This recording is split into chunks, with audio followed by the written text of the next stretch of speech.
What does power sound like?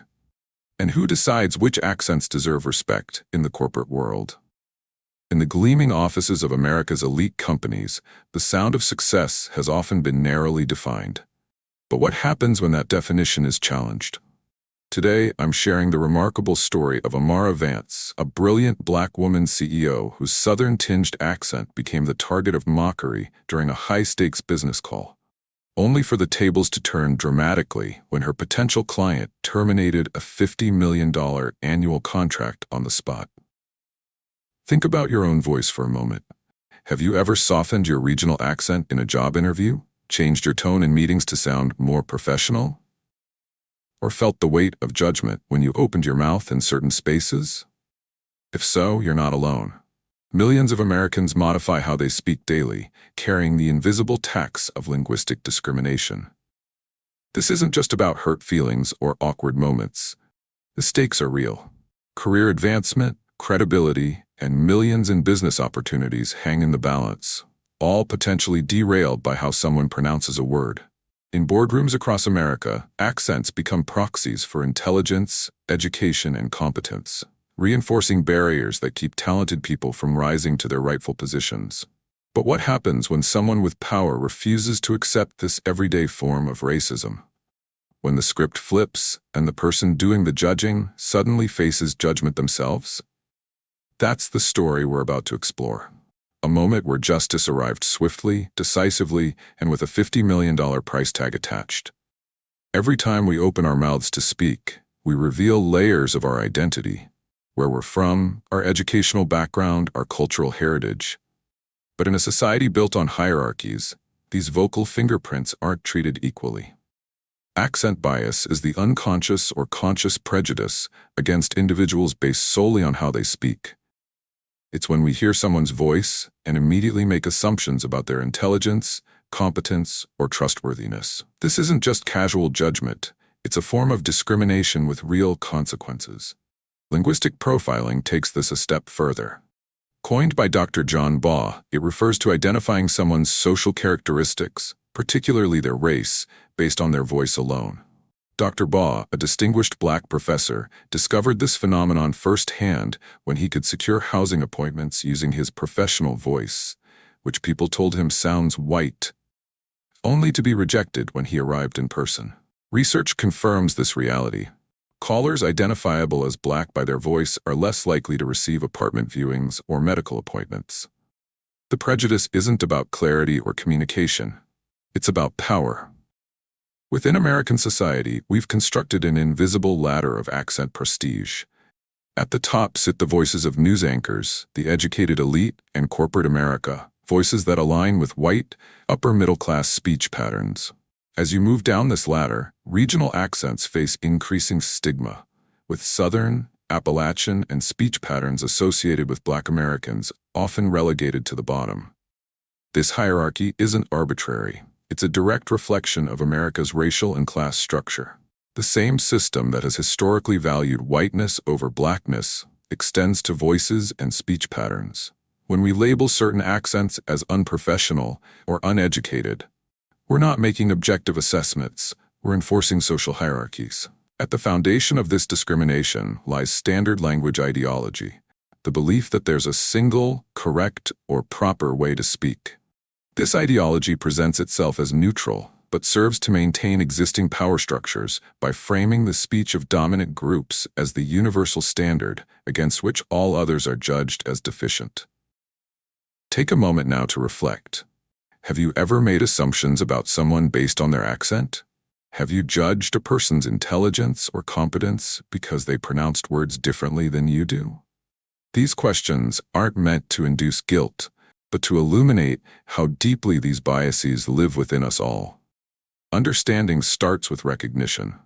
Hit that like button if you've ever caught yourself making these judgments, and let's continue exploring how these biases play out in the real world. The air in Amara Vance's office crackled with potential. After a decade building Nexus innovations from the ground up, this moment represented everything she had worked for. On the screen before her, 3 video feeds showed the faces that would determine her company's future. Nexus specialized in AI ethics, developing cutting-edge frameworks to identify and eliminate bias in artificial intelligence systems. Amara had founded the company after witnessing firsthand how algorithms could perpetuate racial inequities. Now, Viridian Dynamics, a tech giant looking to cleanse its tarnished public image, was considering a partnership worth $50 million annually. Amara stood tall, her posture reflecting years of learning to command respect in rooms where it wasn't freely given. Her voice carried the warm, melodic cadence of her North Carolina upbringing, a voice she had spent years calibrating to be both authentic and authoritative. Our proprietary framework, the Ethos Engine, doesn't just flag bias, it deconstructs it at the source code level, she explained, her words precise and clear. It analyzes the socio-linguistic datasets that inform machine learning and identifies patterns of historical exclusion. On screen, Priya Sharma, Viridian's formidable chief strategy officer, leaned forward with interest. But before she could respond, Alistair Finch, a senior vice president, unmuted his microphone. "Fascinating, Miss Vance.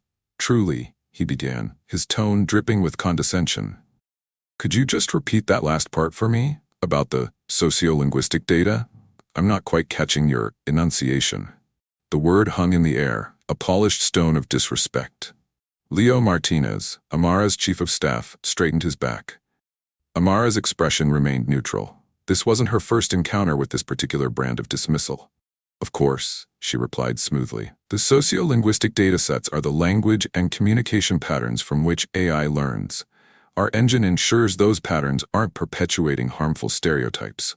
She continued flawlessly, detailing implementation strategies, security protocols, and projected ROI.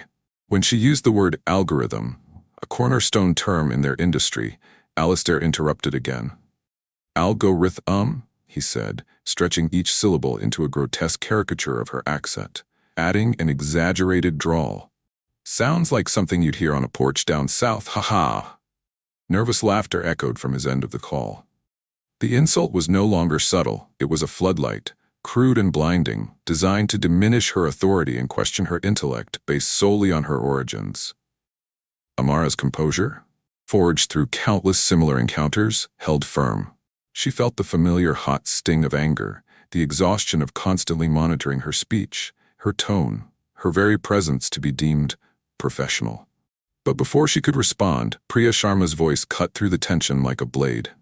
"Alistair," she said, the single word carrying the weight of final judgment. "That's enough." The nervous laughter died instantly. Alistair looked stunned. "Miss Vance," Priya continued, her voice now imbued with cold clarity. "On behalf of Viridian Dynamics, I want to offer my profound apology.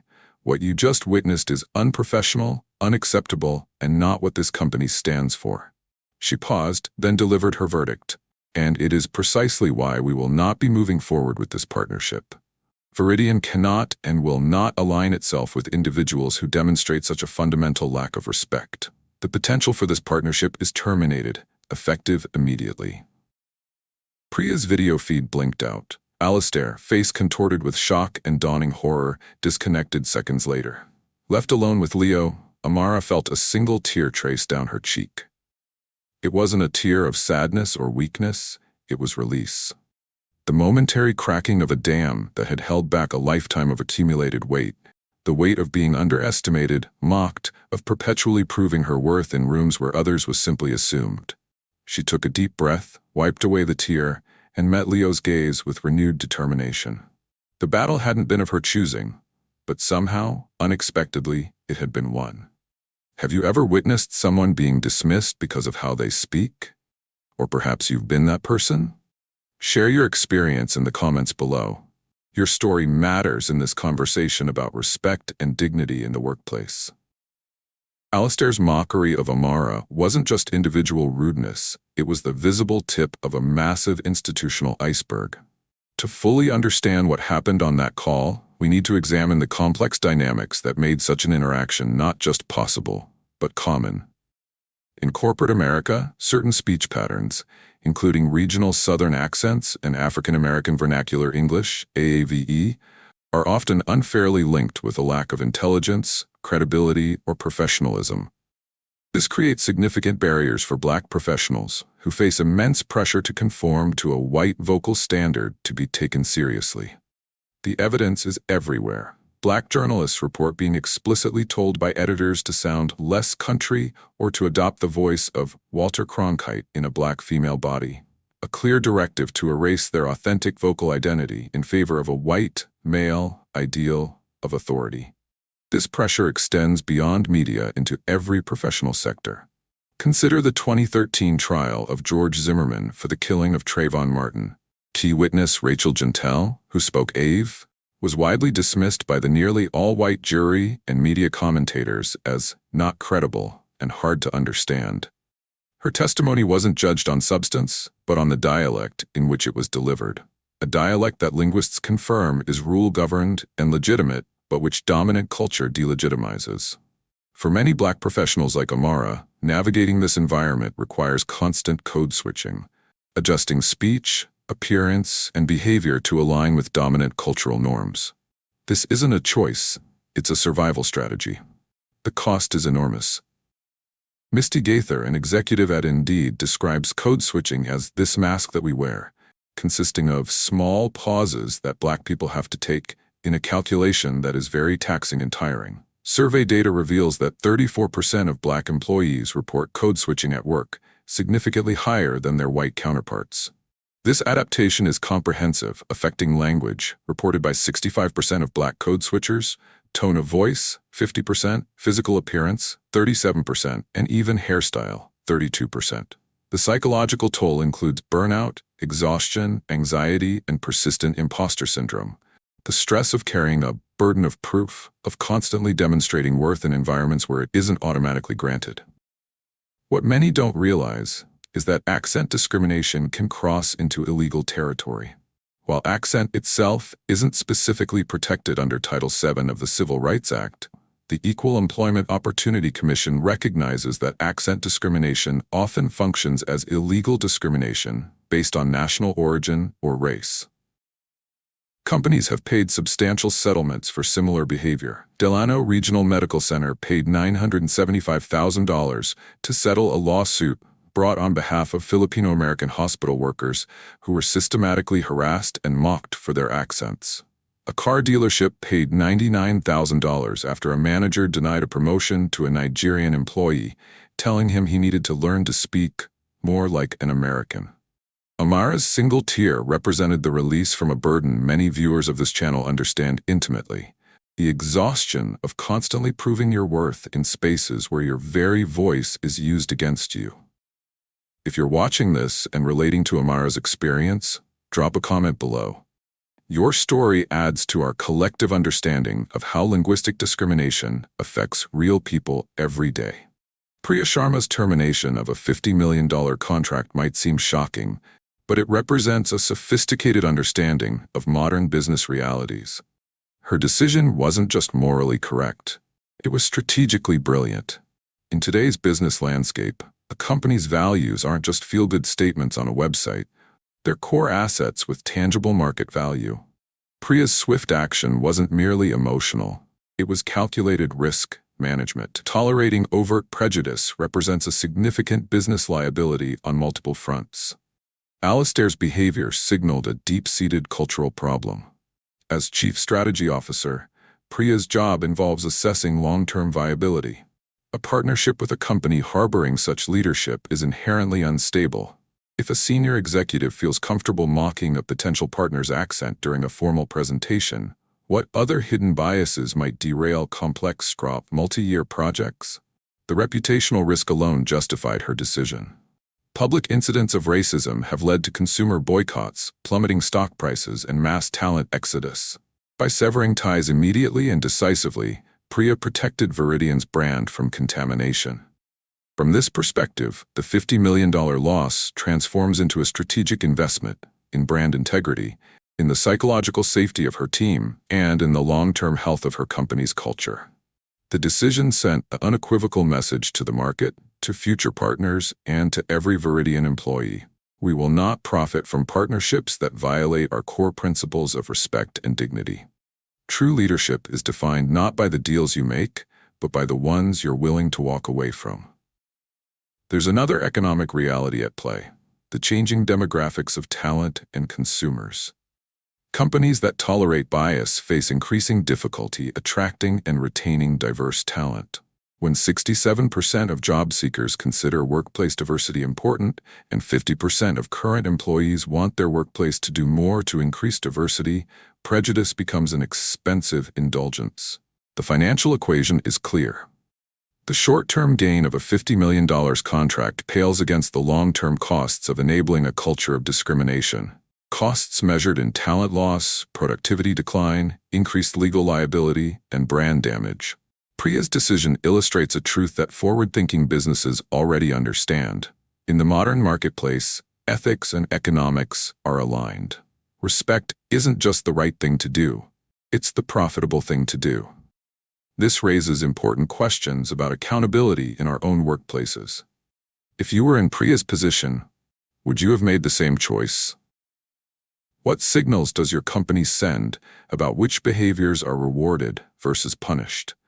Does your organization have clear red lines that cannot be crossed, regardless of the potential profit? Take a moment to consider these questions, and if you're comfortable sharing, drop your thoughts in the comments. What would a $50 million principle look like in your industry? Preventing incidents like the one on Amara's call requires more than just firing problematic executives. It demands intentional, comprehensive commitment to building linguistically inclusive cultures. Here's how organizations can move beyond performative diversity to create environments where everyone's voice is respected. First, education must be specific and targeted. Standard diversity training often fails to address accent bias explicitly. Effective programs teach that everyone has an accent, and there is no single correct or professional way to speak. The goal is fundamental: reframing the issue from the speaker's problem to the listener's bias. Organizations must reform key processes to counter unconscious prejudice. Hiring and promotion decisions are particularly vulnerable to linguistic profiling. Implementing anonymous resume reviews, structured interviews with objective criteria, and skills-based assessments helps ensure candidates are judged on capabilities, not subjective impressions of their speech patterns. Companies should audit their definitions of professionalism and communication skills in performance reviews. These often serve as proxies for conformity to dominant speech norms rather than actual effectiveness. Instead, organizations should evaluate communication based on clarity, content, and impact, not adherence to arbitrary pronunciation standards. Most crucially, leadership must model inclusive behavior. When executives themselves have regional or non-native accents, it powerfully normalizes linguistic diversity. Companies claiming they want employees to bring their whole selves to work must question the unspoken norms, penalizing those who don't conform to homogeneous, white, upper-class standards. Real-world examples show this approach works. Technology company Buffer explicitly addresses code switching in their diversity initiatives, acknowledging the pressure many employees feel to change their authentic communication styles. JP Chase implemented accent neutrality training, not to eliminate accents, but to help managers recognize and overcome their own biases against non-standard speech patterns. The goal isn't accent elimination, it's bias elimination. Every organization has a choice: perpetuate linguistic hierarchies or dismantle them. For individual allies, the path forward includes concrete actions. Notice when accent bias appears in meetings or evaluations. Interrupt mockery or dismissal when you witness it. Amplify valuable contributions, regardless of how they're delivered. Examine your own reactions to different speech patterns. Create space for authentic expression in your team. These steps aren't just nice-to-have additions to workplace culture.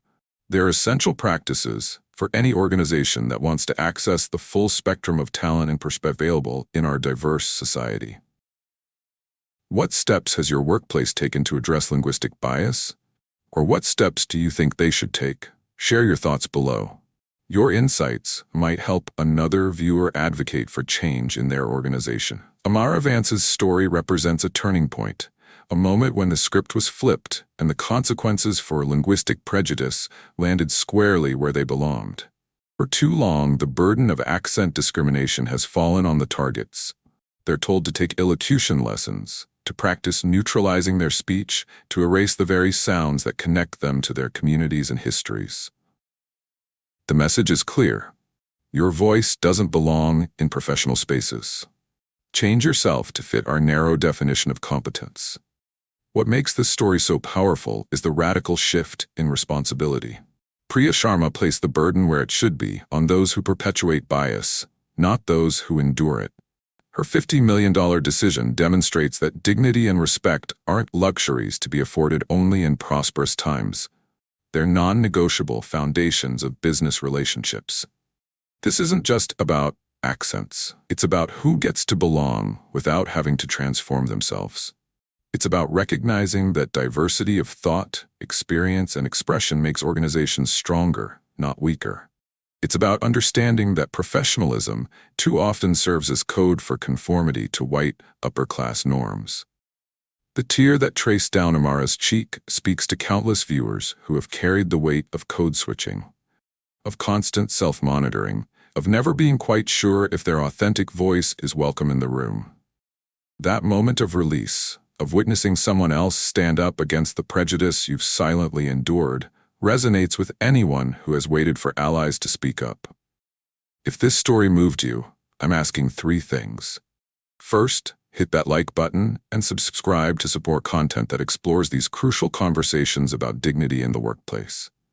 Second, share this video with someone who needs to hear this message, whether they're experiencing linguistic discrimination or in a position to stop it. Finally, share your own experience in the comments. Have you faced judgment for how you speak? Have you witnessed someone being dismissed because of their accent? Your story matters, and by sharing it, you help others feel less alone in their experiences. Remember, your voice, in all its unique cadence and character, deserves to be heard. The problem was never how you sound, it was always those who refused to listen.